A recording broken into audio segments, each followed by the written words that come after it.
আজকে কমান্ড কয়টা পাইছি? শুরুতে কি ছিল? বোল্ট। বোল্টের কমান্ড কি? Control B. এরপর কি? ইটালিক। ইটালিকের কমান্ড কি? Control I. আন্ডারলাইনের কমান্ড কি? Control U. এরপর কি ছিল? Double underline. ডাবল আন্ডারলাইনের কমান্ড কি? Control shift D. ডাবল, এখানে ডি ব্যবহার করবো ওয়ার্ডের শুরুটা। Control shift D. এরপর কি বলছি? প্রত্যেকটা ওয়ার্ডের নিচে আন্ডারলাইন দিতে হলে লেখাগুলো সিলেক্ট করে নিতে হবে আগে। কমান্ড কি হবে? Control shift W.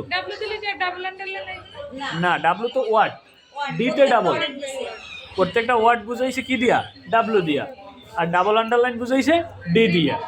আর সিঙ্গেল সিঙ্গেল কমান্ডের ক্ষেত্রে, যেমন সেভের ক্ষেত্রে কন্ট্রোল এস, এখানে শিফটও আসবে না, কিছু আসবে না। বুঝছি? অল সিলেক্টের কমান্ড কি? কন্ট্রোল এ।